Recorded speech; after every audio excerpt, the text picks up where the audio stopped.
તમે અધિકારી હોવ, જીવનમાં બધું સેટ હોય, પગાર પણ સારો એવો હોય, છતાં પણ પૈસાની એટલી બધી ભૂખ કે ક્લાસ 1 અધિકારી થઈ અને કરોડો રૂપિયાનું તમે કરપ્શન કરી નાખો. લાખો રૂપિયા તમારા ઘરમાંથી મળે, સોના ચાંદી અને બધું જ કરોડો રૂપિયાનું મળે, ત્યારે ઘણા બધા પ્રશ્ન એ કરપ્શન પર પણ થાય અને ઝીરો ટોલરન્સની જે વાત કરવામાં આવે છે એના પર પણ થાય. ક્લાસ 1 અધિકારી હોવું એ બધાનું સપનું હોય છે, પણ એ બન્યા પછી એ લોકો શું કરે છે એ બહુ બધા પ્રશ્નો હોય છે.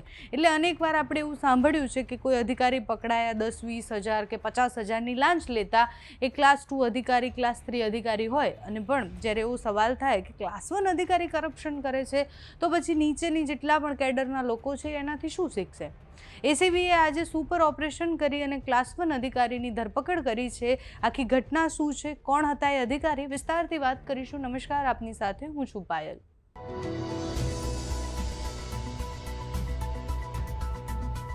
ગાંધીનગરથી શરૂ થયેલું એસીબીનું એક સુપર ઓપરેશન અને એના પછી જે રીતના પત્તા ખુલતા ગયા, કરોડો રૂપિયાના કાળા કારોબાર અને રાજ ખુલ્યા. જે અધિકારી લોકો પાસેથી સોલર પેનલની પરમિશન માટે લાંચ લેતા હતા, એની સામે ઘણી બધી ફરિયાદો આવી અને પછી પોલીસ અને એસીબીને એવું થયું કે આ અધિકારી સામે તપાસ તો કરવી પડશે. તપાસના ઘેરામાં આવ્યા એ તેના ઘર અને એના ઠેકાણા પરથી દરોડા પાડ્યા પછી મોટા મુદ્દા માલ અત્યારે એસીબી દ્વારા જપ્ત કરી દેવામાં આવ્યા છે. ગુજરાતમાં ભ્રષ્ટાચાર વિરોધી બ્યુરો એટલે એસીબીએ પોતાના ઇતિહાસનું સૌથી મોટું ઓપરેશન મનાતું એક ઓપરેશન હાથ ધર્યું. ગાંધીનગરમાં ફરજ બજાવતા વિદ્યુત નિરીક્ષક કચેરીના ક્લાસ 1 અધિકારી સામે સોલર પેનલની પરમિશન માટે લાંચ લેવાની ફરિયાદ મળી હતી. ફરિયાદના આધારે એસીબીએ તપાસ શરૂ કરી. તપાસ દરમિયાન અધિકારીની ઓફિસની કારથી લઈને અલગ અલગ વસ્તુઓ જે છે ચકાસવામાં આવી. 5 લાખ રૂપિયાની રોકડ રકમ મળી. એના સિવાય કરોડો રૂપિયાના દાગીના મળ્યા છે. તપાસનો દોર આગળ વધતો ગયો. એસીબીની ટીમ અમદાવાદ અને સુરતમાં આવેલા સંબંધિત ઠેકાણાઓ સુધી પહોંચી. પછી ખુલાસા ચોંકાવનારા થયા. દરોડા દરમિયાન 2 અલગ અલગ નિવાસસ્થાનમાંથી કરોડો રૂપિયાની રોકડ રકમ પણ મળી, સોના ચાંદીના દાગીના પણ મળ્યા અને સંપત્તિની પણ હજુ તપાસ થશે, કારણ કે એમના નામ પર પણ ઘણી બધી સંપત્તિઓ છે. ક્લાસ 1 અધિકારી પાસે પોતાની આવક કરતાં અનેક ગણી સંપત્તિ હોવાની શંકા પછી એસીબીએ એની ધરપકડ કરી. હવે આગળની તપાસ થશે. બેંક ટ્રાન્ઝેક્શનથી લઈને મિલકતો અને રોકાણ એ બધા ઉપર ઊંડાણપૂર્વક તપાસ કર્યા પછી શું સામે આવે છે, આ તાર ક્યાં સુધી જોડાય છે. કારણ કે ક્લાસ 1 અધિકારી પાસેથી કરોડો રૂપિયા મળવા અને એ ખાલી એક ક્લાસ 1 અધિકારીની જ લાંચ કે પછી એના કરોડો હોય એવું ન હોય, એની પાછળ બહુ લાંબી ચેઇન પણ હોય. એટલે આના તાર ક્યાં સુધી પહોંચે છે એ જોવાનું છે. એસીબીએ આ જે આખો કેસ સોલ્વ કર્યો છે, કઈ રીતના બાતમી મળી હતી, કેવી રીતના તપાસ કરવામાં આવી તે જુઓ. તે ફાઇલો મેળવી અને તેની ઉપર કાર્યવાહી કરી અને તેમણે કોઈ સત્તાના દુરુપયોગની કાર્યવાહી કરેલ છે કે નહીં, સત્તાનો દુરુપયોગ કરેલ છે કે કેમ, તે અંગે પણ તપાસ આગળ કરવામાં આવશે અને સર્વગ્રાહી તપાસ કરવામાં આવશે.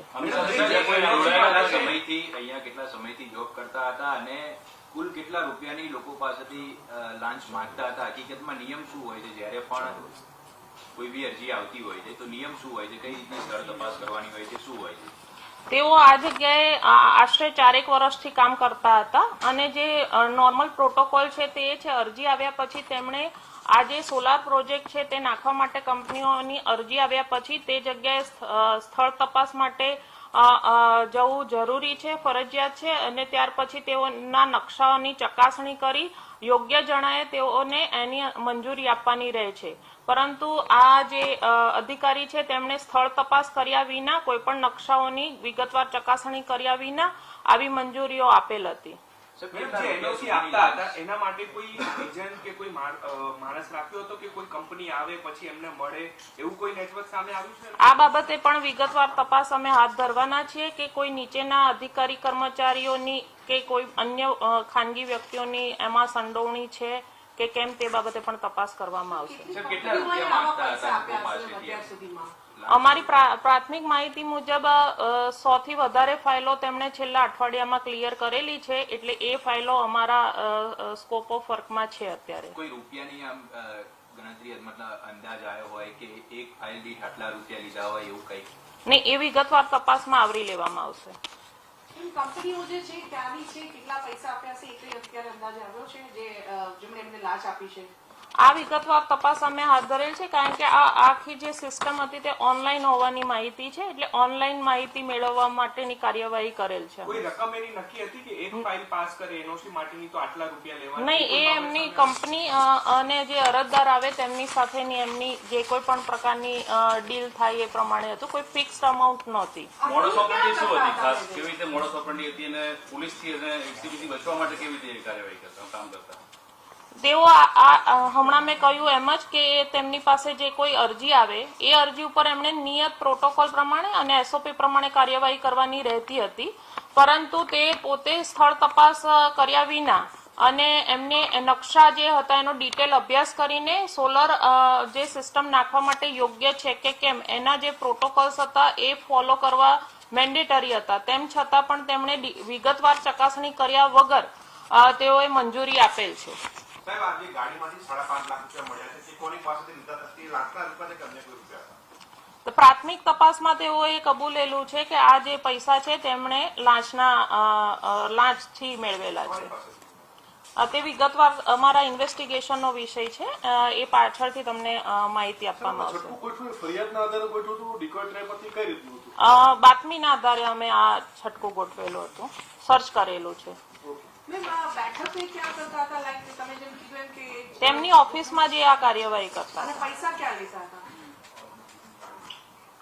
પૈસાની રકમ જે છે એ ક્યાં કેવી રીતે? નહીં, અત્યાર સુધીની તપાસમાં એમને જે અમને ઓપરેશન દરમિયાન જુદા જુદા કવરોમાં આ પૈસા મળી આવેલા છે, એટલે હાલ સુધીની તપાસમાં અમને એમની દ્વારા સીધા લીધેલ હોવાની માહિતી છે, પણ હમણાં જ મેં કહ્યું એમ કે એમાં નીચેના સ્ટાફની શું સંડોવણી છે, કોઈ પ્રાઇવેટ વ્યક્તિ સંકળાયેલા છે કે નહીં, તે બાબતે વિગતવાર તપાસ કરવામાં આવશે. જે કંપની હતી લાંચ સ્વરૂપે રકમ આપતી હતી, તો કયા કારણોસર આપતી હતી?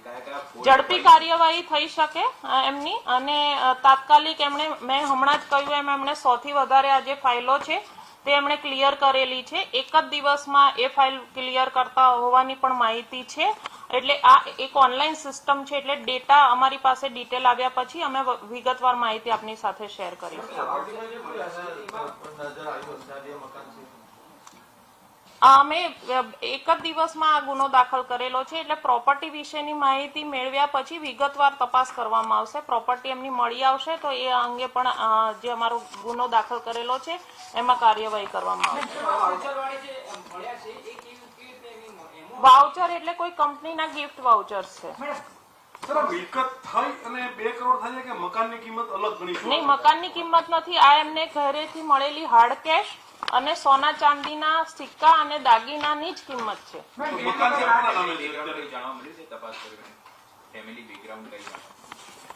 એમને પત્ની અને 2 બાળકો છે. હાલ એટલી માહિતી મળેલી છે. મકાન છે કોના છે? એના પોતાના નામના છે કે ખબર પડી? ગાંધીનગરનું છે તે સર્વન્ટ એમનું પોતાનું ગવર્મેન્ટ ક્વાર્ટર છે, અને જે સુરત ખાતેનું છે એમનું મકાન છે. જે કંપનીએ લાંચ આપી એની સામેથી એક્શન લેવું છે? હા. કેટલી કંપનીઓ સામે? હિન્દીમાં એક મિનિટ, બંધ કર બે. તમે જે મને અપ્રમાણસર મિલકતની તપાસ વિશે જે પૂછો છો ને હમણાં, એ પૂછો છો ને તે વિગતવાર તપાસનો વિષય છે કે એમની મિલકતોની માહિતી હજી ચાર્જશીટ થશે ને ત્યારે આ બધી તપાસો આપણે સાંકળી લેવાની છે. આ આપણને જે એક દિવસ દરમિયાન મળેલી કેશ અને ગોલ્ડ અને સિલ્વર છે ને એનો ડીએ દાખલ થયો છે. આ બધી તપાસ કરવામાં આવશે. આ એક ઓનલાઈન પોર્ટલ છે, એટલે ઓનલાઈન પોર્ટલ પરથી આપણે આખી માહિતી લેવી પડશે. છેલ્લા અઠવાડિયામાં એમણે કેટલા ફાઇલો ઉપર કાર્યવાહી કરેલી છે, અને અમુક વસ્તુ હું તમને કહી દઈશ તો આપણા ઇન્વેસ્ટિગેશન ઉપર અસર પડશે. પ્લીઝ માય હમ્બલ રિક્વેસ્ટ, અમે તમને વિગતવાર અમારી તપાસથી બિલકુલ વાકેફ કરવાના છીએ.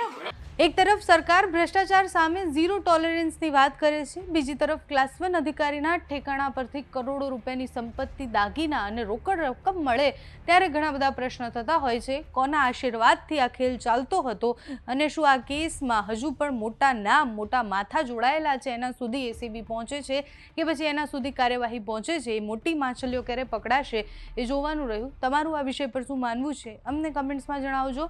અત્યારે આ વિડીયોમાં બસ આટલું. જો તમે અમને યુટ્યુબ પર જોઈ રહ્યા હોય તો સબસ્ક્રાઇબ કરજો, ફેસબુક પર જોઈ રહ્યા હોય તો ફોલો કરજો, અમારા આ વિડીયોને લાઇક અને શેર કરજો.